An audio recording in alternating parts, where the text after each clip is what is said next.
subscribers, and he posts content on stock analysis, value investing, and behavioral finance. And if this wasn't enough, he is also the author of the Amazon bestseller Investonomy, along with the book Mint Your Money. Thank you so much for being with me, sir.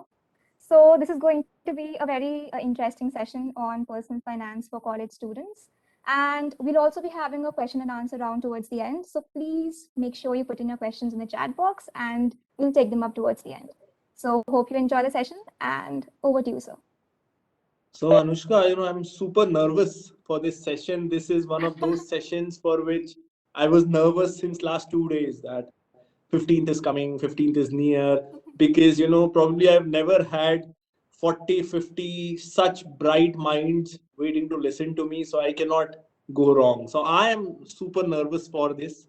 On the IQ scorecard, I'm nowhere close to you guys. So which makes me super nervous about this. So So trust me, yeah, we've been all waiting for this for so long. So we're really glad you're here. hopefully I'll be able to add value. So how many? I mean, do substantial people amongst you invest? If you do, give me a thumbs up, and I would know how many of you invest. Okay, so a lot of people actually invest. Hmm. So COVID impact, 2 years of studying from home. I'm sure a lot of people have started investing, which is great in a way. If so I started Phonology with the aim of bringing more and more people to the stock market, try and convince people it's not gambling, it's not dangerous, it can be done. But it's ironical how tables turn. Now that I see most youngsters actually investing, I'm really worried, because last 2 years we have only seen the market go one way, up, up and up. And this is classic bull market. You see 2 years, you make money, everything that you touch turns into gold or at least silver, and you think this is how it's done. And just when you think you know it, just when you have the confidence, just when you think, okay, I know the game, and invest substantial money into the market,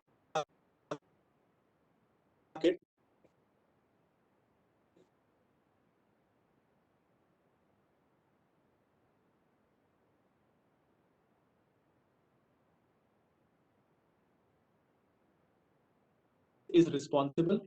The fact that so many youngsters, so many people in general have started investing is not because there are influencers, because there are digital apps that make investing easy, but because people have made money.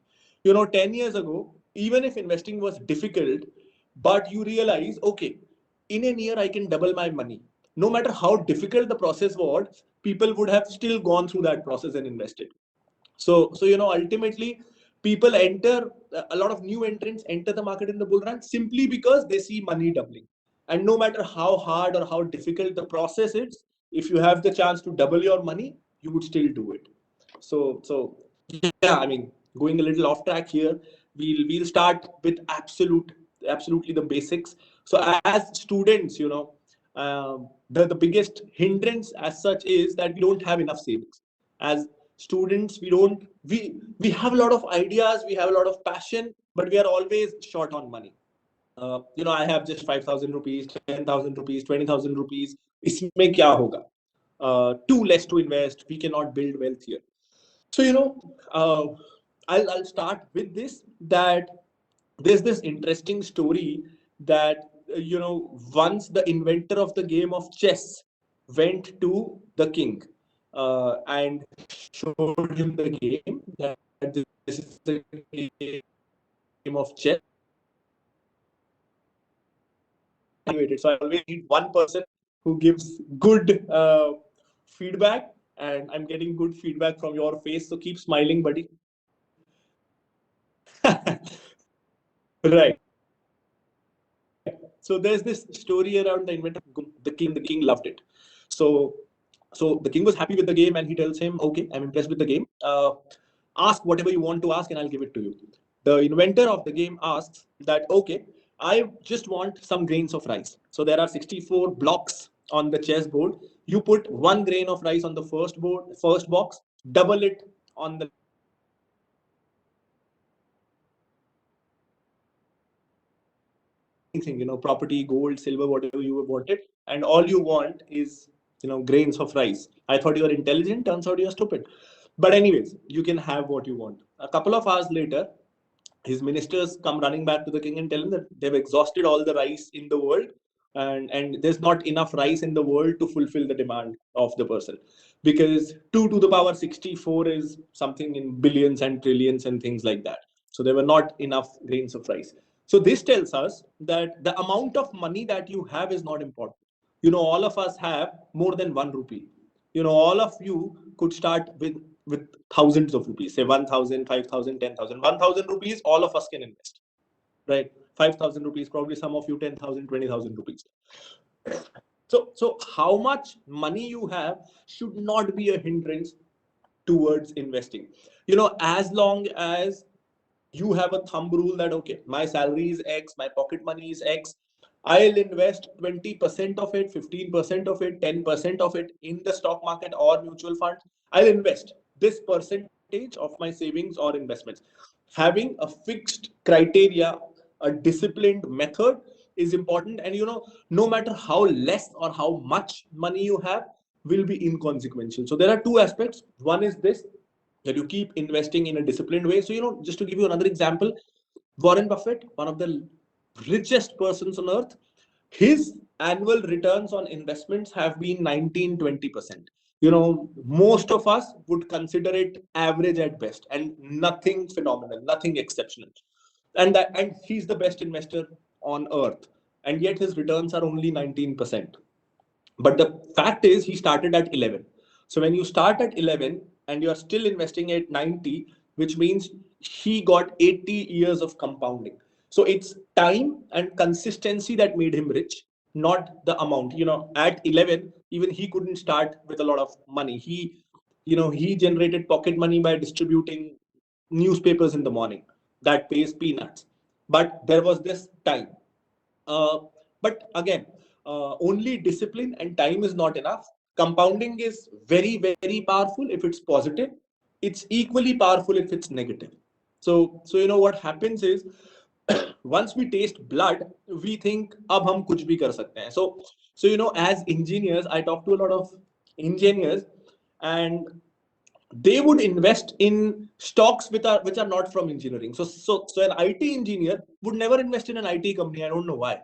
An IT engineer would invest in a pharma company because that sounds fancy. Some things about which you don't know anything, that sounds fancy. And someone who's working as an IT engineer 10 hours a day at Infosys, the last thing he wants to do is also invest in Infosys, because that sounds boring, that sounds routine. You would want to invest in fashion, in music, in pharma, and things like that. So think about this. If you do anything for the first time about which you don't know much, you are much more likely to lose. The first time you try to swim, you'll drown. The first time you try to run, you will fall, and things like that. It's the same. So when it comes to investing, we try to invest in things we don't know about, and the outcome is obvious. It's not about investing, it's about life. No matter where we dig our feet, if we don't know about it, we are much likely to fail. So and because of this is the primary reason because of which negative compounding happens. So if I have invested 100 rupees and I just compound for 2 years at 10%, after 2 years I have 121 rupees. Whereas if I go with if I take slightly higher risk and I compound by 50% in a year, I'm at 150 rupees. But then if I fall by, if next year, because of the higher risk I'm taking, if the stock falls by 30%, I'm down. I'm down at 110 rupees, 115 rupees. So 10% consistently for 2 years is much better than 50 minus 30. So negative compounding is much more dangerous, because once first year, if you've compounded positively, then on the new additional sum also the negative compounding works, which is really dangerous.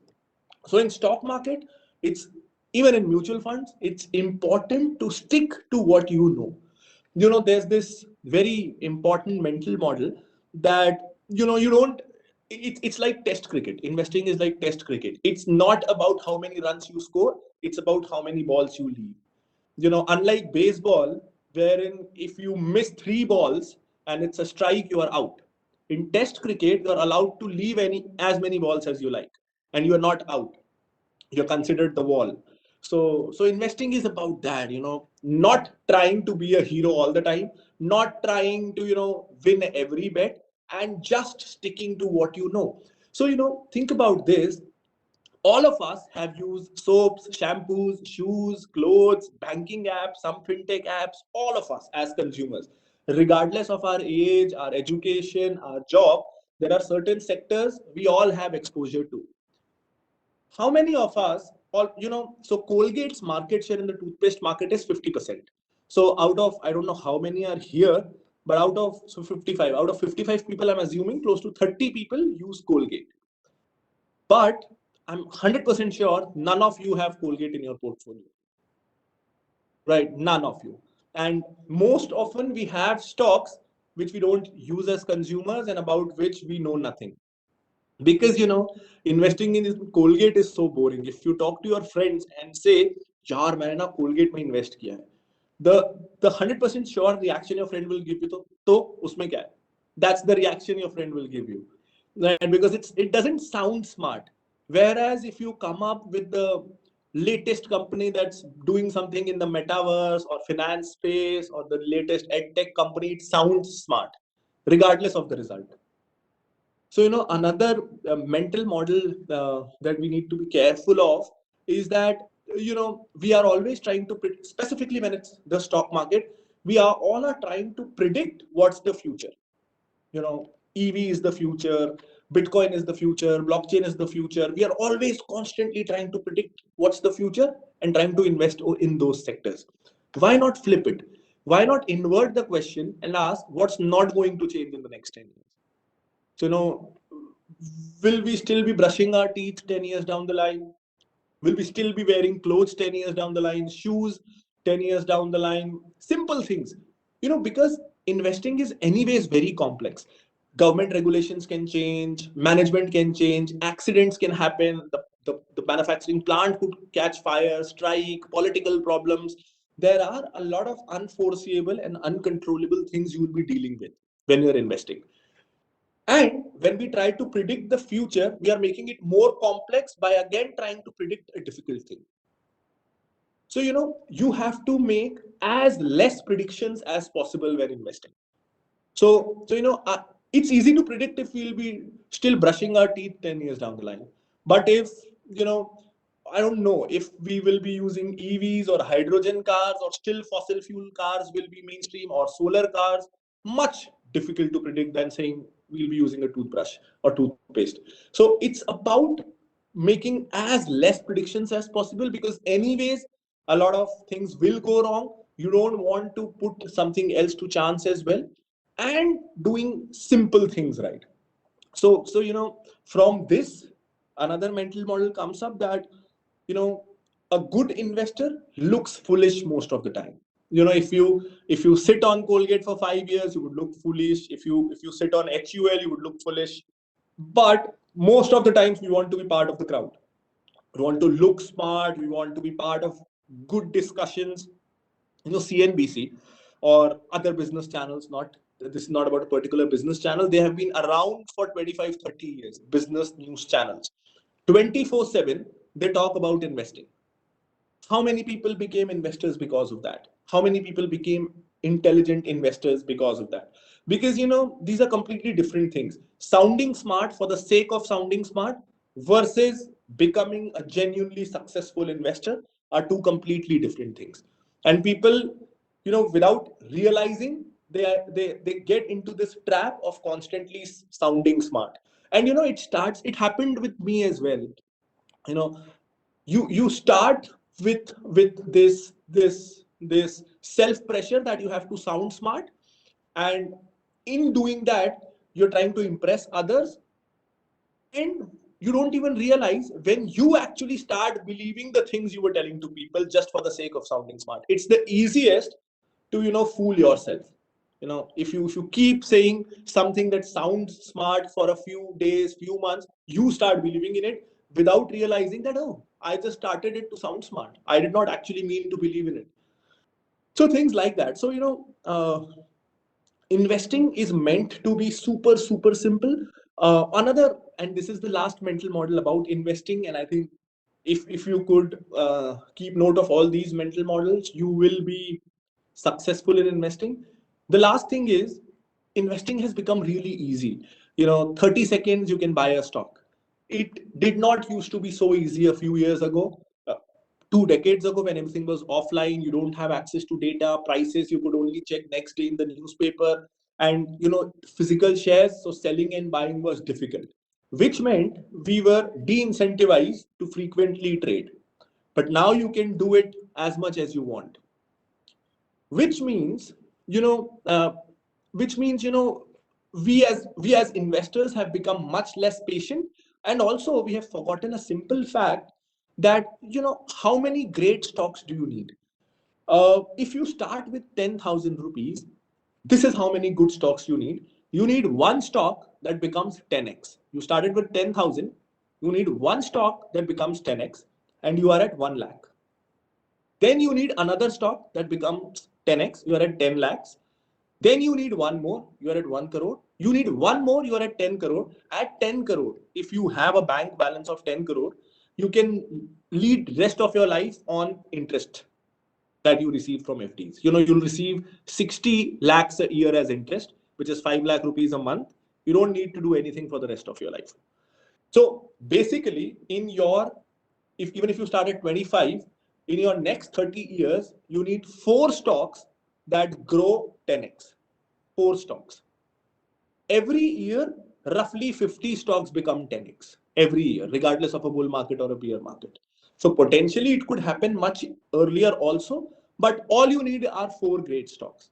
And we buy 40 stocks every year on an average.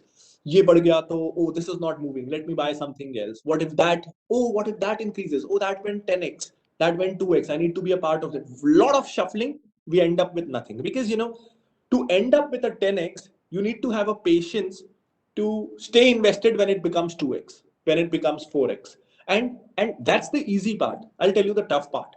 If you buy a stock at 100 rupees, it goes to 300 rupees. You'll keep holding because it's growing. If it falls to 200 rupees is when you'll sell it. What if it comes back to 100? Even now, my money is double. What if it comes back to 100 rupees? I'll lose everything. So if a stock goes from 100 to 300, come back to 200 is when you will sell it. But we need to live through those phases. Only then we'll end up with a 10x. No, if you have confidence in that stock, no matter how much it falls, you need to stay invested. Every stock that goes from X to 10X will have various periods of these volatilities. There's no way that a stock will directly go from X to 10X. It will have various phases like these. So because buying and selling is so easy these days, we as a society, as a group of investors, hardly have that patience to stay invested when that volatility happens. And our mind, if we just keep a mental note of it, nahi, nahi, main bechunga nahi, it's much difficult.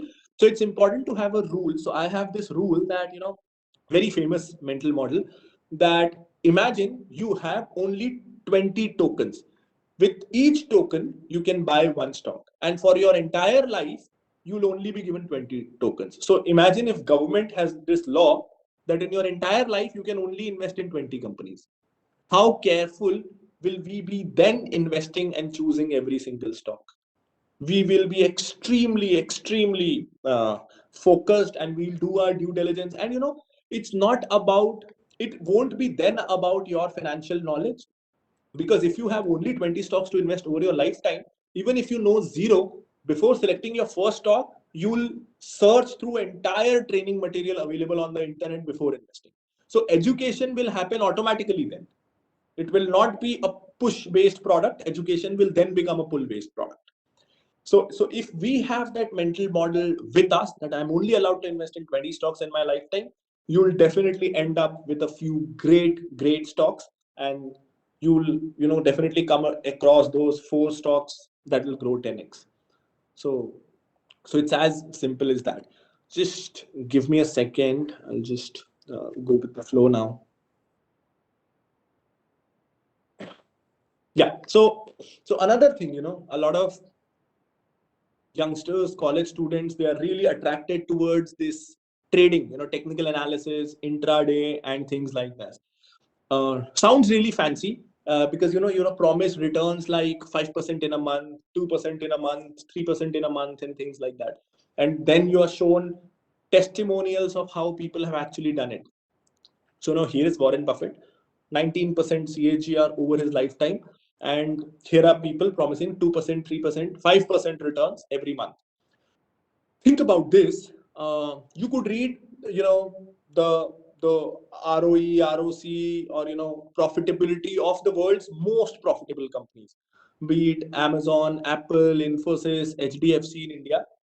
Most businesses struggle after a certain point to grow at more than 30% in a year. And that's when they are mid caps. Once they are giants, they struggle to grow at more than 20% in a year. So think of this: if through trading, through charts, no matter how good a trading expert someone is, how great a technical analyst someone is, if it was possible to earn 2%, 3% in a year, which is what, 30, 40% an year, why would Reliance Jio or Tata, these players, they would take the efforts to borrow loan from banks, invest 3 lakh crores in laying down fiber optics, creating telecom networks and things like that? They have huge money. They can hire the best technical analysts, they can license the best softwares, and they would just invest 1 lakh crore rupees and gain 24% every year out of it. you know the greatest businessman, Geo was conceptualized somewhere in 2010, 11. It was loss making almost for 8, 9 years. So why would a businessman have a payback period of 8, 9 years before he earns a single penny?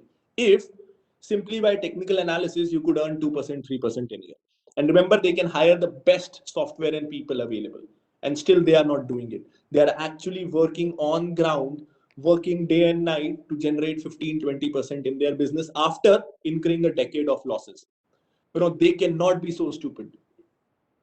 And if anyone can generate 2% a month in the stock market within a decade, they should be the richest person on earth. So where are they? Why is someone who earns 19% an year is on the richest people's list, but someone who earns 2% a month, 3% a month is not on the list? So by design it cannot work. If the greatest, and just look at this. So some things are a clear giveaway at times.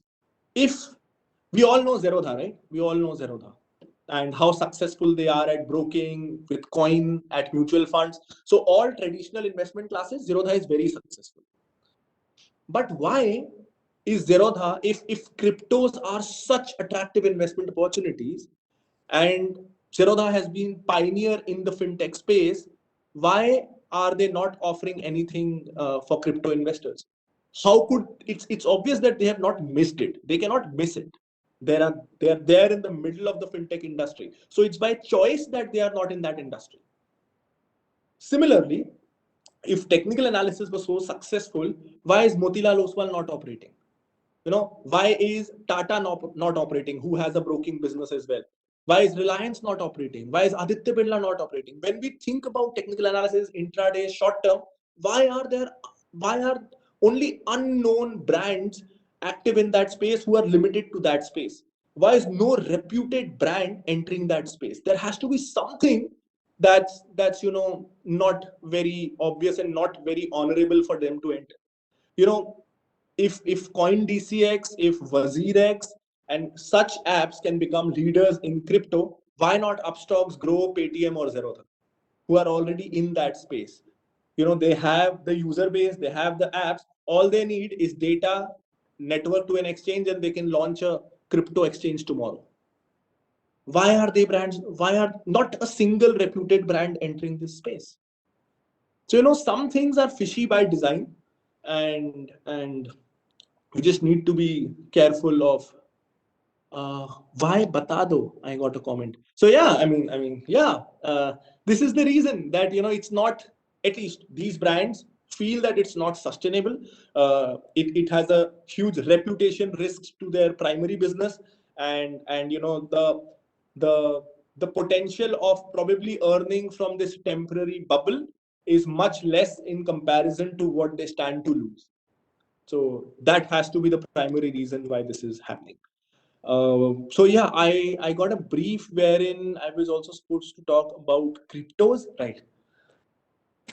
So cryptos as a as an asset class, as an instrument, I have various opinions on. So when we talk about, I'm sure, I mean, the kind of crowd I'm talking to today are big on cryptos and super excited on blockchain. So yeah, I am also a huge believer in blockchain and metaverse. I'm very so just this other day, I guess about a week ago, I published a video on metaverse, and so last 1 month I've been researching on metaverse, and while researching I realized that 2008 I went into my first and last relationship. So we are still together, fortunately, unfortunately. So it's been 14 years. So 2008, I was really excited about meeting her. So she's the co-founder of Phenology.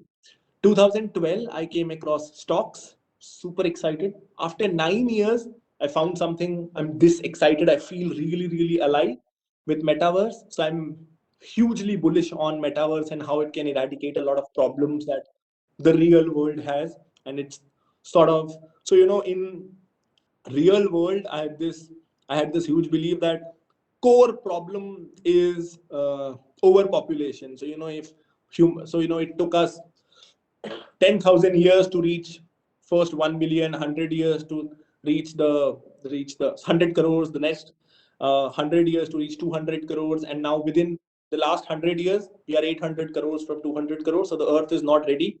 So we need to feed more mouths, which leads to more deforestation, pollution, and things like that.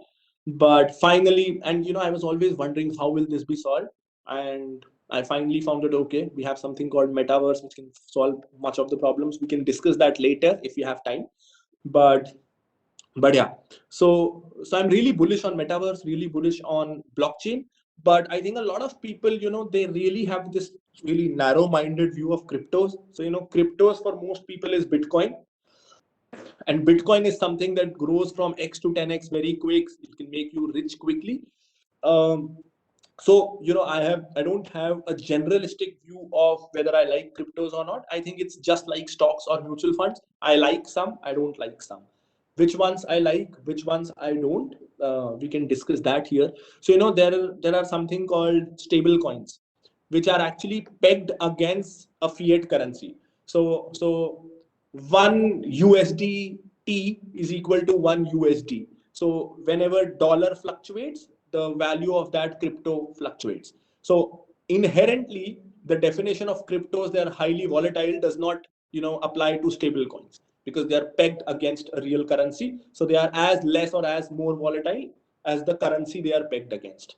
So that's a comparatively much less riskier, less volatile asset class. And what's happening is that a lot of so just like we fixed deposit USD, just like we fixed deposit rupee, you can also fix deposit those stable coins. And if you fix deposit those stable coins, because the supply is limited and there's hype around, if I fix deposit rupee, my yield is close to 6%, 5.5, 6%. If I fix deposit a stable coin, my yield is 12%. So because it's a new thing, there's hype around it, supply crunch is there. So imagine how great an arbitrage that is to earn 12% from a fixed deposit, and that's pretty safe because it's as valuable as a USD. It's great.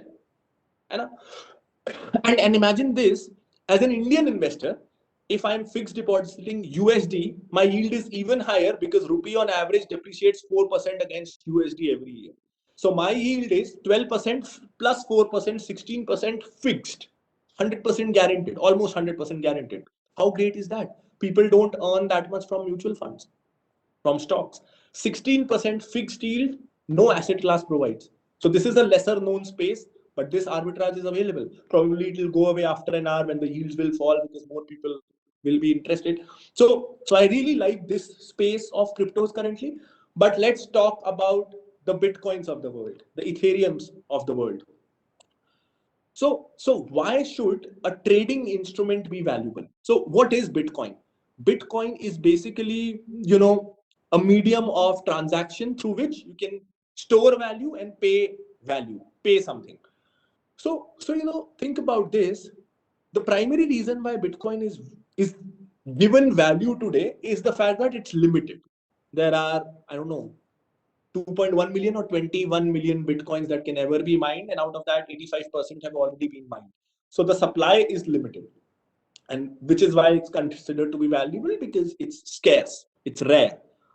And in that sense, it's similar to gold, right? Why is gold valuable? Gold doesn't have any practical use as such. It just sits there and it has value, right? So when we have a company, say a stock, the value of that stock rises or falls based on how the company is doing. So if the profits of the company increase, naturally, if you are a shareholder, if you are a part owner of that business, the value of your ownership would also rise. You know, so it has an intrinsic value. Say if a shop earns 1 lakh rupees a year, and you can buy that shop forever, and if that shop is available to you at 1 lakh rupees, everyone would buy it. You will recover your costs in 1 year, and then rest of the time you earn free money. So that shop has an intrinsic value. Whether you are willing to pay 1 lakh, 5 lakh, 10 lakh, or 20 lakh depends on your expectation of return and payback period. But everyone will have their own, his or her intrinsic value for that shop. A Bitcoin does not pay me dividends. It's not a corporation that's earning money. It has no rental yield. So on what basis are we valuing Bitcoin? There, except the fact that there's scarcity, just like gold. So gold doesn't give you fixed returns. Gold is not backed by a company that's earning profit, that if you buy gold, some company benefits, right? So so but so there's one similarity to gold, that it's rare, scarcity, which is why Bitcoin is valued. But gold has another characteristic. Last 5,000 years, gold has proven that it's irreplaceable. Gold has had, value since last 5,000 years. Therefore, as a rational mind, we can expect that gold will have value for the next 20, 10 years, because historically it's proven that it's a stable asset class. Can we say the same thing about Bitcoin, that Bitcoin after 10 years will still be the largest cryptocurrency? We cannot say that. It's evolving too fast. The ecosystem is changing too fast. So far, no cryptocurrency has become irreplaceable. So, just being scarce is not enough. You have to also prove that this particular asset class or currency is irreplaceable. We don't know. So, already, while retail investors prefer Bitcoin, people who are building products actually prefer Ethereum. So from a B2B point of view, Ethereum is more popular. There are more things being built on Ethereum because it has certain structural advantages. So we don't know future kiska hai. So which is why I wouldn't, I cannot, as a responsible person, advise people to currently invest in Bitcoin, because the risk is too much. Having said that, I would also say that, some things are worth betting on in a very, very limited way. So, if 1,000 rupee sounds something to you that you can afford to lose, and you wouldn't, blink your eye, why not invest 1,000 rupees and forget? What if it goes 10x? So out of my total investment, uh, say if it's 1 lakh, I have 5,000 rupees, 5% of my portfolio is invested in such things. Even if it goes to zero, I don't care. What if it goes to 10x, 5x? And sometimes investing is very boring anyways, my kind of investing, where you buy stocks and sit for 5 years and do nothing. It's anyways very boring. So with 5% of my money, I keep myself entertained. I think we are done with time, and we are supposed to begin with question answers. So yeah, happy to answer your questions now.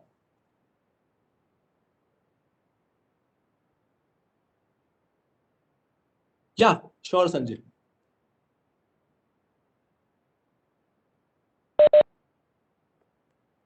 Okay, so I'll probably ask one question which was asked a lot in the responses that we had received in the form. You'd mentioned in your you mentioned about what a good stock is. So could you please tell, a lot of beginners over here, so like what exactly is a big stock, a good stock? How do we decide if a stock is good or not? Oh, interesting. Anushka, you would need to invite me for a separate session to talk about how to pick good stocks because I can go on and on about this. This is my absolute favorite thing to talk about. So that uh, gives me a chance to pitch myself at your institution to invite me again. But but anyways, I mean, I'll try to keep it as short as possible and try to answer this. So, what's a good stock to me? Uh, Step one, I need to know that space really well. So I'll tell you which sectors I invest in. I invest in FMCG because all of us know FMCG. I invest in finance businesses, so banks, NBFCs, depositories, brokers, insurance, mutual fund, credit rating, because this is the space I operate in. So I'm in touch with all these companies. So I know. So, investing is about investing in stocks about which you know more than the average person. So I think I know more than the average person about a bank. I know more than the average person about a broker, about an AMC, about insurance, about things like these. So this is the second category I invest in. Third is consumer facing technology companies. So while most people talk about TCS and Infosys, hardly anyone knows how different or how similar they are and what exactly do they do to earn money. All we know is those are IT outsourcing companies, but what exactly they do. So just to give you an example, if someone is so to me, IT, the day we classified all internet companies is as IT companies is where we did a great sin. What is internet? It's basically a limited copy of the real world. So everything that we did in the real world, slowly we are copying that and shifting it to digital. With metaverse we'll have real experiences, but so far we had limited 2D experiences. So in real world we have various industries, and for the virtual world we have one industry, IT. That's very, very limiting. So, Tech Mahindra has 50% of its revenue from telecom. HCL has 30-40% of its revenue from healthcare. Infosys, TCS have 40% of their revenue from banks. So if someone is bullish on telecom, is when he or she should invest in Tech Mahindra. If someone is bullish on healthcare, is when they should invest in HCL Technologies. But we kind of club all those companies together and say IT. So the third category I invest in is consumer facing technology companies. So companies like, while I hate that particular company, it's expensive, but companies like Paytm, companies like Policy Bazaar, which are internet companies, Nykaa, Zomato, but they are consumer facing. So as consumer, I know about these companies. So 60-70% of our portfolio we recommend to our clients is FMCG, textile, consumer facing IT companies, and fintech companies, because we know more about these companies. So that's the first filter. Second filter is, uh, you know, whether there is hype around those companies, if those companies are buzzing. If the answer is yes, we don't touch the company. If everyone is talking about the company, it's much less likely to be undervalued. And if we still find it to be undervalued, which means we are missing something. So, think about this. If everyone likes a particular company, if everyone knows about a particular company, say Hero Honda, say TVS, say Bajaj, say HDFC, everyone knows about these companies. And if still people are not willing to pay more for these companies, which means there is something I am missing. Those companies are worth that much. I am missing something. So I like companies which are ignored, which are not discussed much.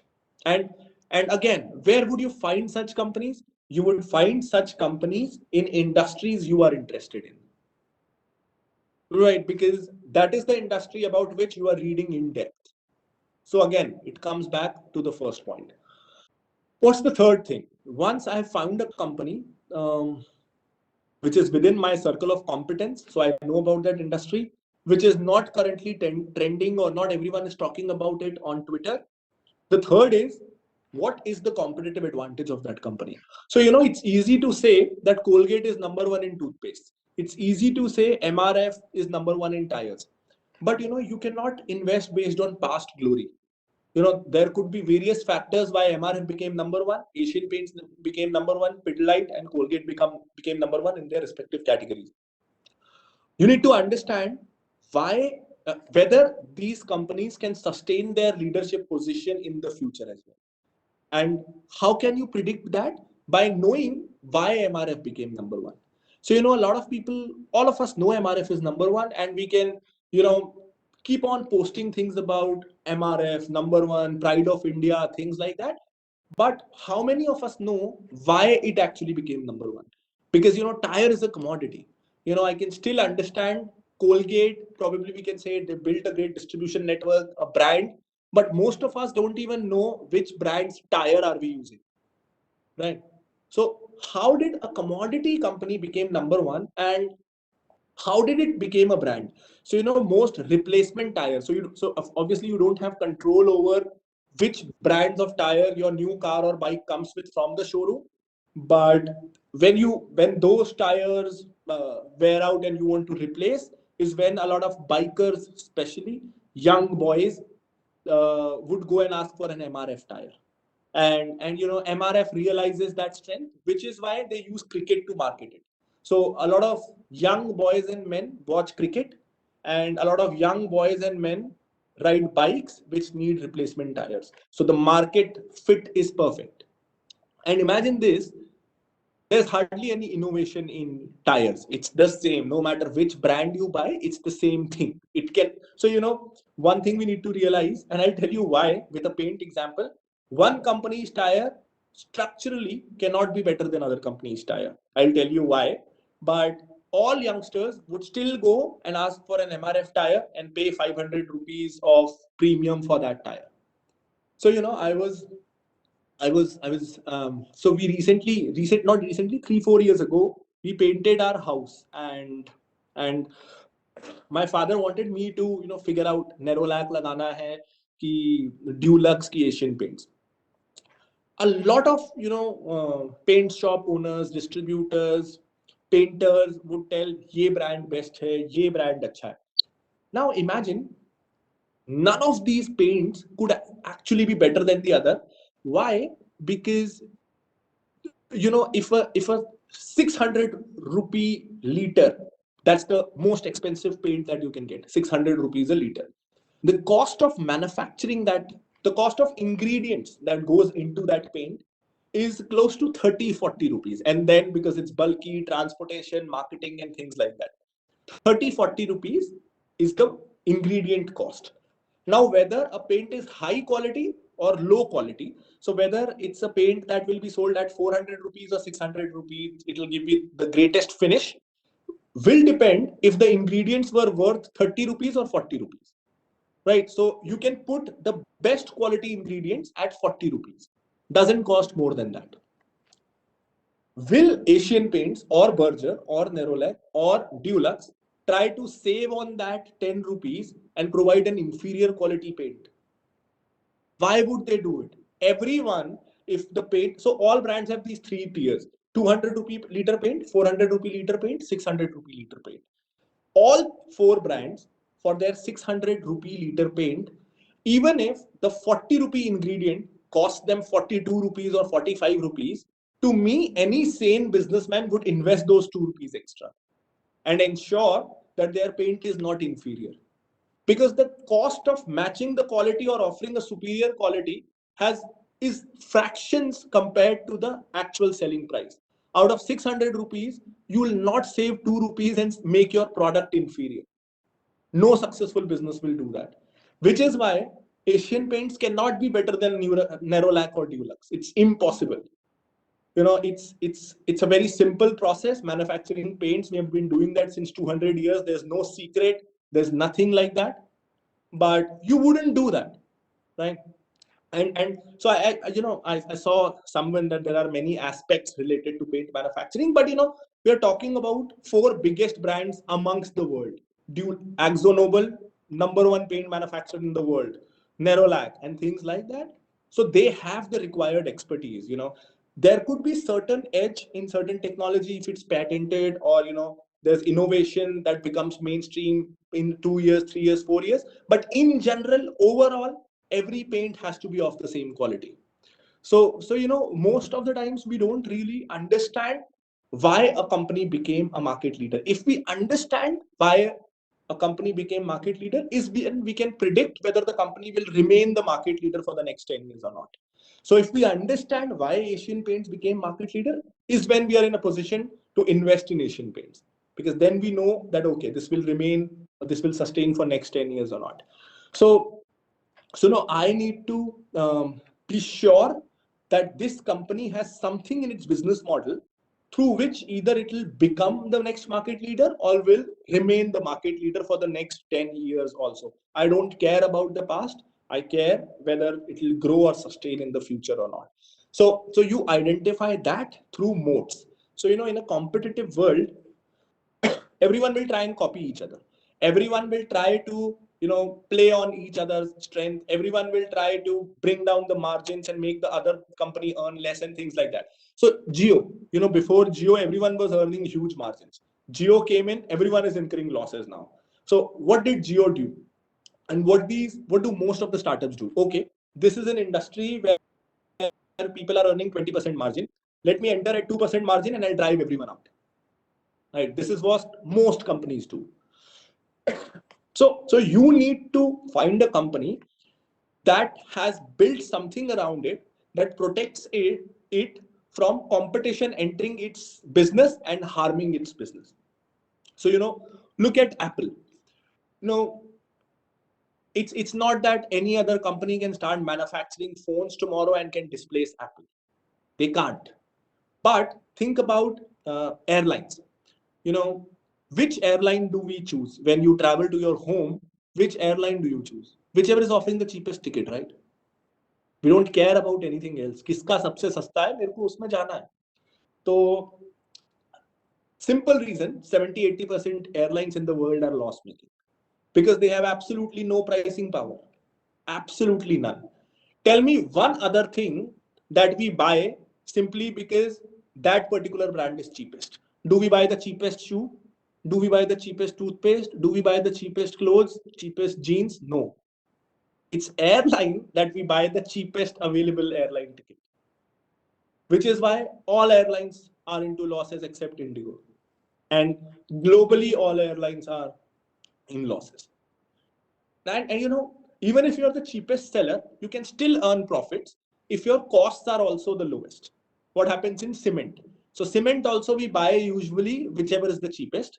But cement, that cement company earns which has the cheapest cost structure. So whose plant is near the limestone mine and whose market is close to where it's manufacturing, so they don't need to transport the cement and things like that.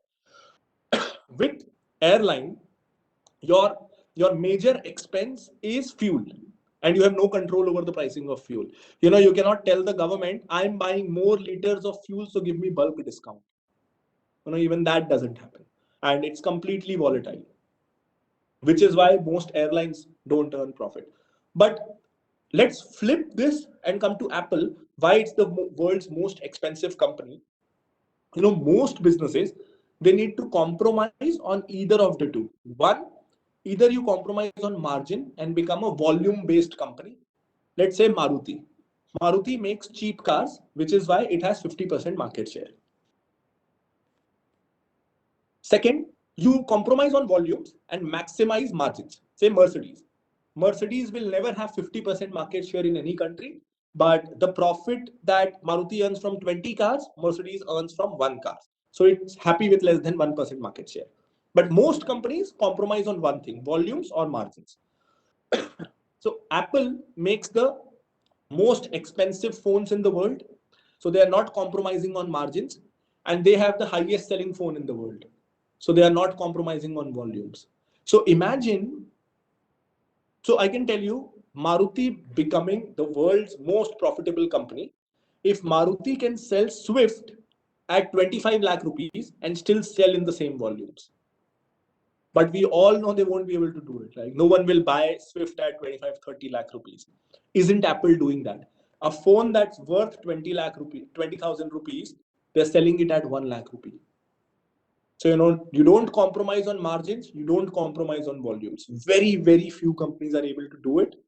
But a recipe to multi-bagger. If you could do that, you have a multi-bagger. There have been Indian examples to it. Royal Enfield did that. A decade ago, it was a huge multi-bagger. What did they do? Most motorcycle, two-wheeler, four-wheeler brands, what would they do? They would tell you देती कितना है, average अच्छा है. They would tell you इसमें ये feature है, इसमें Bluetooth है, it has navigation, it has double shock ups, things like that. Every two-wheeler, four-wheeler brand will market its features. Royal Enfield would never do that. Royal Enfield will never tell you it's cheaper, it has low EMI, it has high, fuel efficiency, it has features. Royal Enfield never even talks about the product. They don't. And what are they selling? They are selling a bike jiski technology is 80 years old.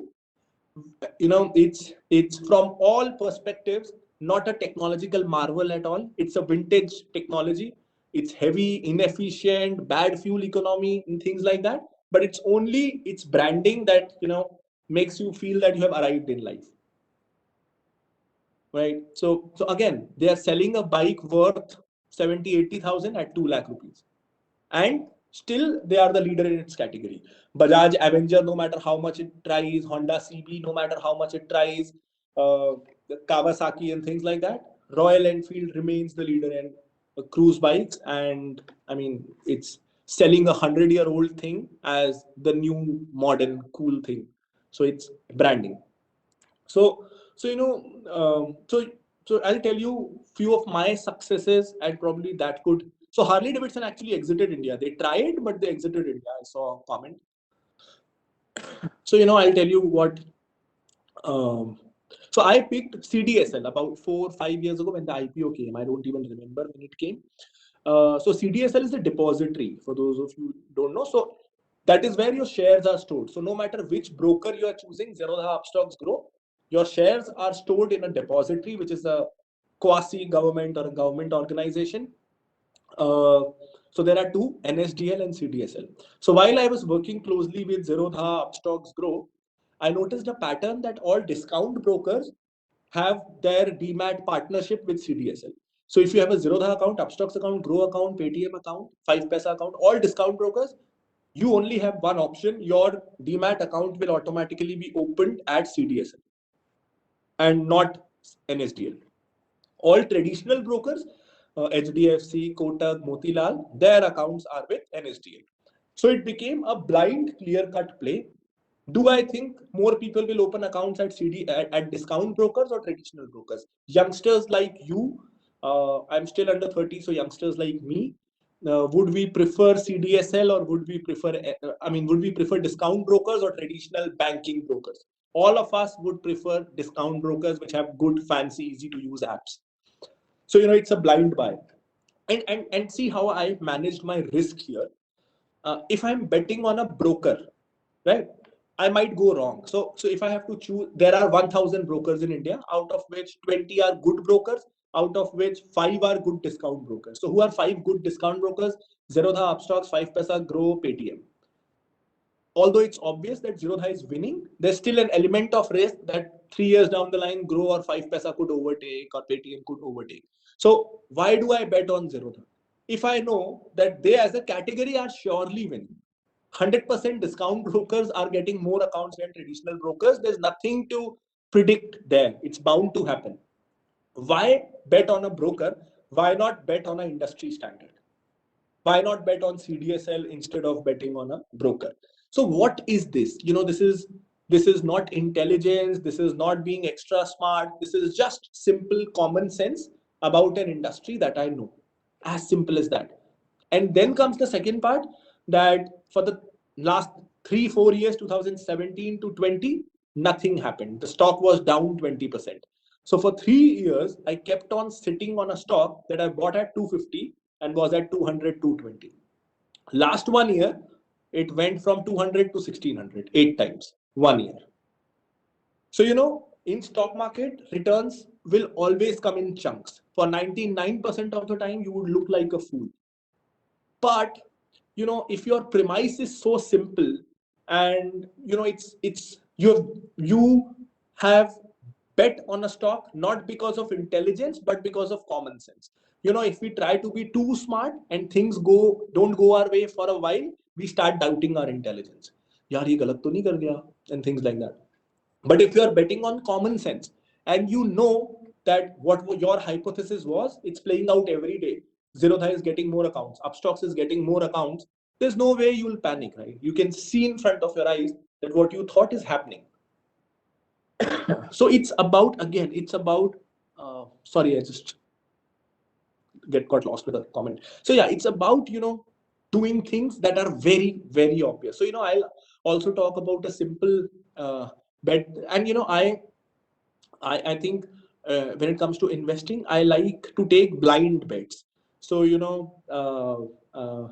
I'll give you an example of a blind bet. I think if you need Excel to justify whether you should buy that stock or not by doing DCF and various Excel calculations, that's an answer to me that you shouldn't be investing in a stock, in that stock, because it's not obvious enough. So, if you are getting an iPhone 13, new iPhone 13 at 20,000 rupees on Amazon, absolutely brand new, would you sit on an Excel or call your friend to, ask ye sasta hai ki nahi? You would buy it, right? You don't need to do all kinds of calculations if it's an absolute, bargain.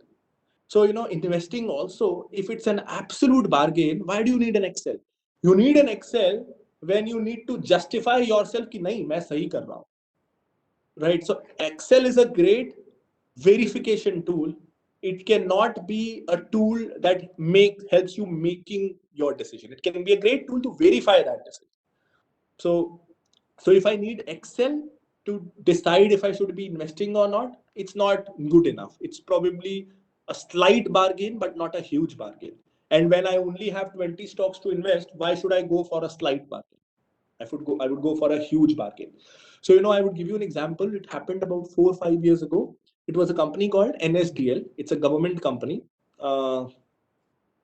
So its market cap, so I'm forgetting the exact numbers. This is just a reference. Its market cap was 10,000 crores. So market cap means price of one share into total number of shares. So I can buy the entire company 100%. I become the 100% owner at 10,000 crore rupees. The company had a bank balance of 14,000 crores. So I was buying a shop that was worth 1 crore rupees, and that shop had a tijori which had a cash of 1.5 crores. Why wouldn't I buy that shop, right? I get the tijori for free. So here was a company I was getting at 10,000 crores, जिसके bank में there was 14,000 crore rupees. And if I buy all the shares, naturally the tijori is mine. Why wouldn't I buy the company? I don't need an Excel for this. I stayed in the company for 6 months. It doubled. There was nothing else in the company. All I knew was कि ये 40% तो I'll definitely make. If there is 14,000 crores in the bank balance, the share price will rise by 40% and that gap will go away. But it doubled in 6 months. I sold it off. So it's an absolute blind buy. And so I saw a comment that you don't know where the key of the tijori is, but if the tijori is mine, I can break it. I can do anything I want with it. But anyway, it was a government company, so I knew that at least accounting fraud won't happen. So I'll not do this with any other company, a private company, where there's just cash. They are saying it's there in the balance sheet, but it's not there in the bank. So a government company, while they are very, very inefficient, they lose out to private players all the time. But because there's no pressure from someone to show profits on that company, it's not backed by VC money who put pressure ki growth lao, profit lao. Numbers mein fraud they don't do. They are happy showing themselves as loss making, lethargic companies, so that they get more money from the government. So they like showing themselves ki hamari halat bahut kharab hai. So it's exactly the opposite. So if a government company is showing कि उसकी हालत बहुत अच्छी है, मतलब है. So there was no risk that way. So yeah, I mean, uh, whenever you are picking stocks, because only 20 stocks you have to pick the blind ones. Don't try to be really smart. Summing up the entire process, sticking to circle of competence, ensuring people that theme, that stock or that industry is not trending, and third, finding out the reason of why the company is successful. If you find out that reason, you can figure out if the future belongs to the company or not. So these three simple points. Any other questions? Yeah, so there was one interesting question in the chat that you had mentioned that one must invest in a segment that is being used extensively, like Colgate. So could you tell something about what happened to Paytm stock? It must have commanded the IPO market that it came out with, but then it tanked. Right. So Paytm.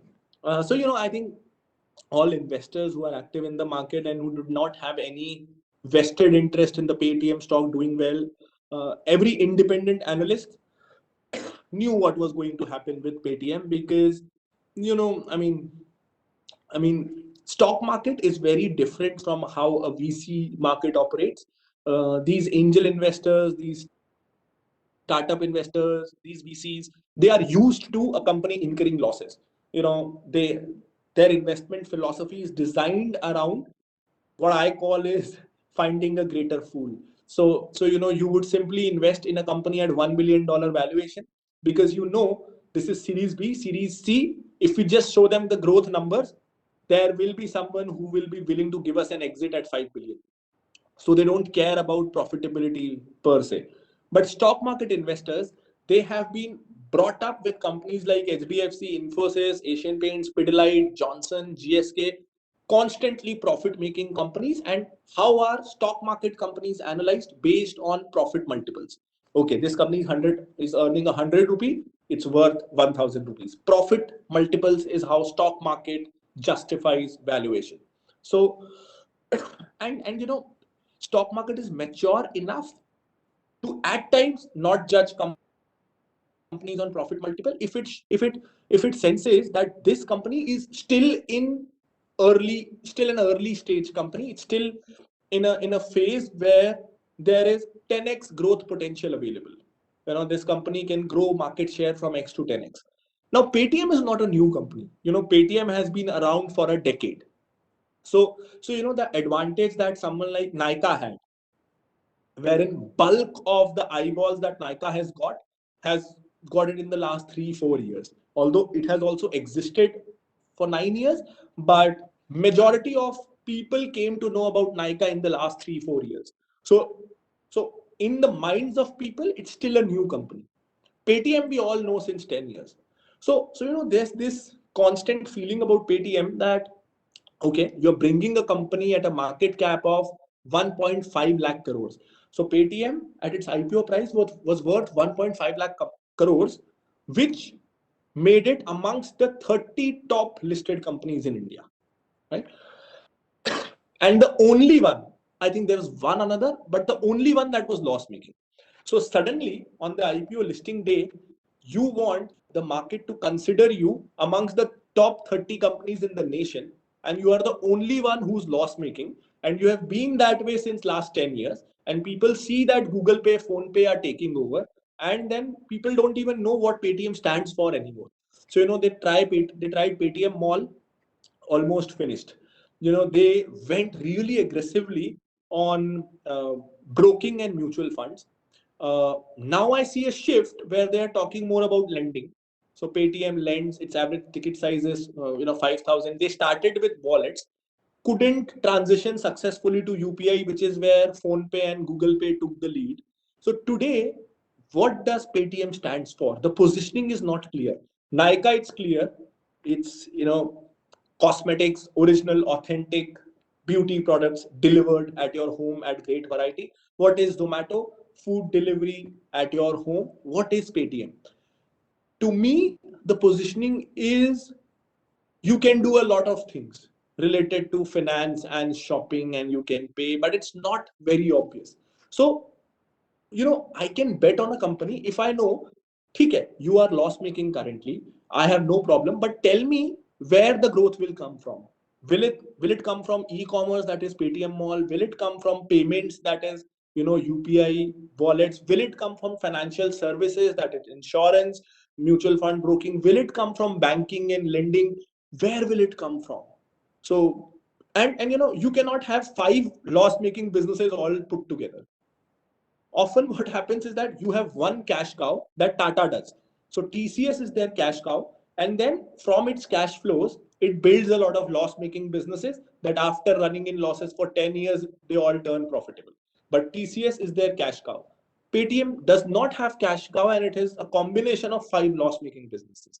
So this, and then you want us to value you amongst the top 30 companies in India.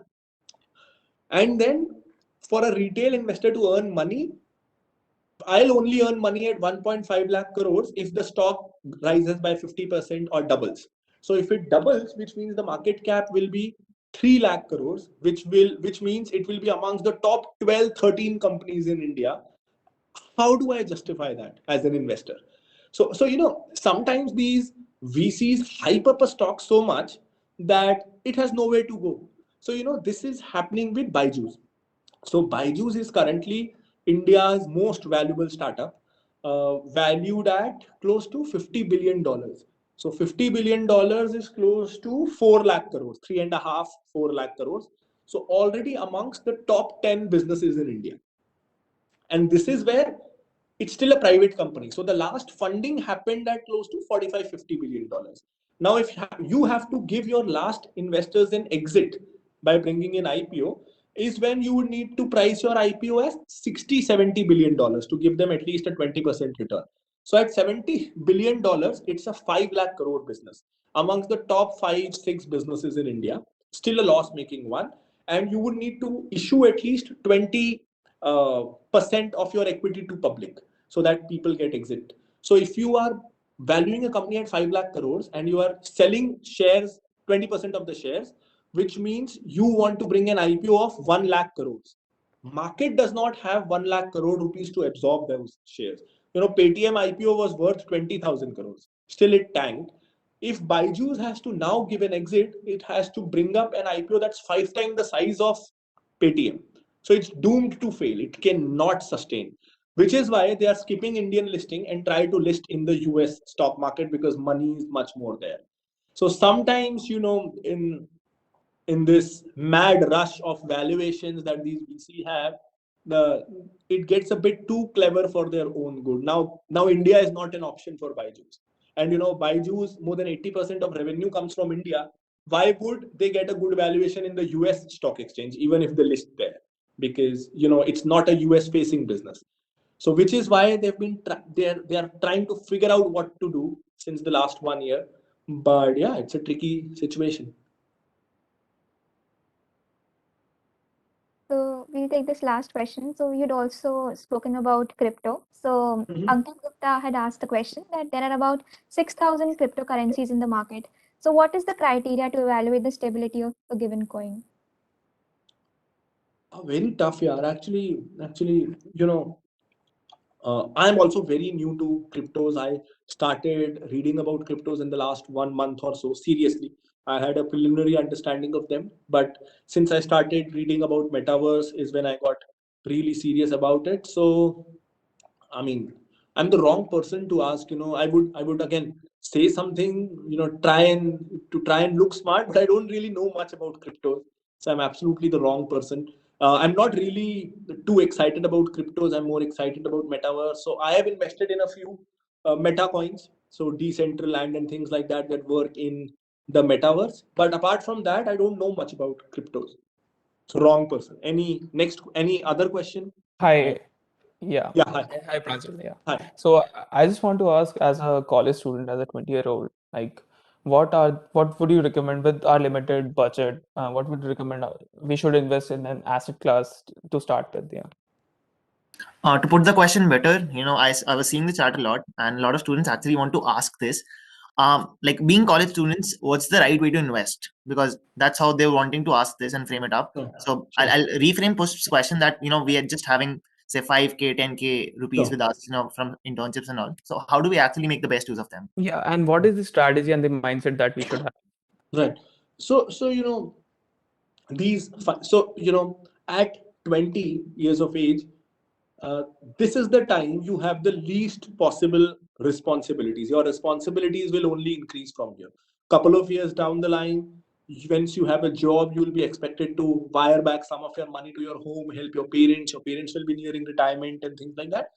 Then 5 years down the line, you'll get married, responsibilities will increase, kids. So this is the time where you have the least possible liabilities, which to me naturally means this is the time when you can take the highest possible risk. Because even if you lose those 5,000 rupees, uh, you lose 5,000 rupees but nothing else. I mean, there's no one waiting for you to send them 5,000 rupees, otherwise they will be in a financial trouble. So with this independence means you should look beyond the obvious. You shouldn't be investing in large caps, you shouldn't be investing in mutual funds. You should take higher risk. You should invest in small caps, micro caps, mid caps, and take as much risk as possible. Sounds like reckless financial advice, but to be very realistic, uh, when you're starting with 5,000 rupees, if you are compounding it at 15%, 20% by investing in large caps or mutual funds, you'll invest 5,000. Next year it will be 6,000. Nothing changes. So why not learn more from that 5,000? Invest in hard to analyze, hard to know stocks, venture out to spaces that's ventured less, and give yourself that edge. So if I was in your position, I would go to small caps and micro caps, definitely. Also, I think uh, once we go down that route, once we try to analyze micro caps, small caps, even if we lose money in that process, right now what's more important is that you get your lessons right. You teach yourself the right things rather than being too comfortable. So even if you lose money, it will be a huge learning boost to you, and you will be more equipped to handle money when you have higher liabilities. So yeah, I will take a lot of risks right now. And how about pivoting and maybe looking for stability about our financial assets as well? For example, if somebody has 5,000, should they also invest some 2.5 or 2,000 in big caps and then look about a stable return of 12%, say 10 years down the line, they start with an SIP or stuff like that? Right. So I think that should be done only when you have a stable source of income. So once you start your job and you know that okay, I have a job worth, यार तुम लोगों की job 1 lakh से कम क्या ही लगती होगी, but हाँ, so if you are earning 1 lakh rupees a month at least, यार तुम लोग 1 लाख सोचते भी हो कि 2 ही लाख से शुरू करते हो? I actually have this question. so at law school, so this is 5 years ago, 6 years ago, 2015, 16. Uh, 1 lakh was the dream ceiling. So it started with 50K. 6 lakh का average package होता था HNLU में, and the absolute highest package was about 12 lakhs to 14 lakhs. So 1 lakh was like the ceiling, but it average was 50 and makeshift was 40. I wonder तुम लोगों का क्या होता है? 1 लाख होता है, 2 लाख होता है? एवरेज तो सर 1 ही लाख होता है. अच्छा, okay. So you could, I mean, if you're earning 1 lakh, 25-30% बचा सकते हो, है ना? स्पेसिफिकली जब तक मैरिड नहीं हो, 25-30 के एजुकेशन लोन भी है तो भी 25 के, 20 के, 25 के बच सकता है. Is when you should actually have a prudent financial plan, because then you know कि मेरा 20%, 20,000 रुपए हर महीने आने वाला है. This 20,000 will keep coming, and if then I keep on gambling, then I am wasting my compounding journey. But अगर if it's like कि 5-10,000 है और अभी 2 साल तो मैं स्टूडेंट हूँ, तो ये 5,000 पे SIP वगैरह, I don't think it's right. वो 5,000 पे सीखो ना. So initial few thousand rupees that you have, take that as tuition money.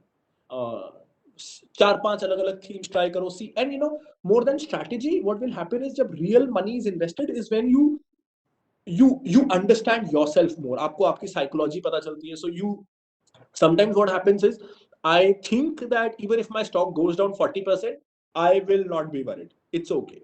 But when your stock actually goes down 40%, you realize, oh no, I actually care about this. I'm worried about this. So if you experiment at the start with a few thousand rupees, is when you get to know your temperament well. So it actually prepares you कि आगे जाके मुझे serious financial planning मेरी कैसे करनी है, what suits my temperament. So till you have a fixed monthly source of income, experiment. Pocket money से तो experiment.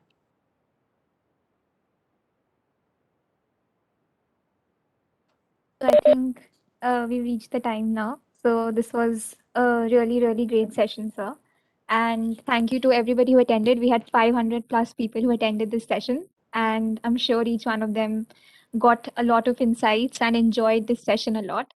So thank you. Thank you so much for being here today, sir. Thank you, sir. Pleasure. Thank you so much. That was an amazing talk.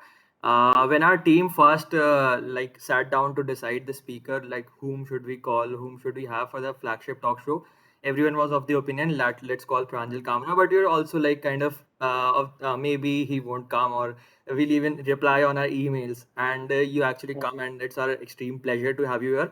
And as you said, we also look forward to inviting you on more sessions like this talk. We plan to have it for 1 hour, but it's already 20 minutes past that. So we really loved what you spoke about, and I'm sure that everyone has gained a lot, and really looking forward to more such collaborations in the future. नहीं मैं तो ऐसा क्यों सोचा कि मैं नहीं आऊंगा, मैं तो कभी भी आ जाऊंगा. देख टैलेंट के दम से तो मैं 7 जन्म में आ नहीं सकता, तो मैं ऐसे ही आ सकता हूँ. तो मैं तो आ जाऊंगा यार. अरे फिर तो बहुत बढ़िया है सर. नेक्स्ट टाइम भी will sure contact you. Next Pleasure time फिर यार. मेटावर्स पे बात करेंगे, तब तक आप भी काफी कुछ उसमें प्रो हो गए होंगे. थोड़ा सीख जाऊंगा. हाँ. Yeah, and sir, we हाँ, crossed that's your 500. subtle way of saying कि तब तक आप भी सीख जाओ. ठीक है, सीख जाऊंगा. We crossed 500 plus participants today. Like this was like maybe काफी very audience rare engaged. in the online setting कि some meeting or some session crosses 500 attendees. We had 525 attendees at the peak, and even now around Wow. 400 attendees have retained. So that's just a quantitative aspect Yeah, of that's the insane. session. Yeah. And outside of that, retention भी मतलब sir was very OP. Storytelling पूरी की पूरी आपने starting से end तक रखी. So like people were engrossed in the stories. I was pushing them on reactions. So I hope you were able to see around that. What exactly are people feeling? Various तो kinds of मैं भी ना emotions. 1.5 घंटे से ऊपर का इसलिए session रखता ही नहीं हूँ, क्योंकि मेरे को उतना ही आता है. तो 1.5 घंटे तक मैं स्मार्ट साउंड करता हूँ. So thanks to you for keeping it short. तुम लोगों ने इज्जत बचा ली मेरी. Our pleasure, Sir sir. हमारे पास सवाल तो बहुत हैं, but time की कमी है. Yes. Thank you so much. Yeah, it was Good. nice. Totally, Thank sir. you. Thank you so Bye. much, sir. Thank you so much. Bye-bye. Yeah. Thank you, sir. Bye. Bye. So attendees, just one more thing. As you might be aware that we have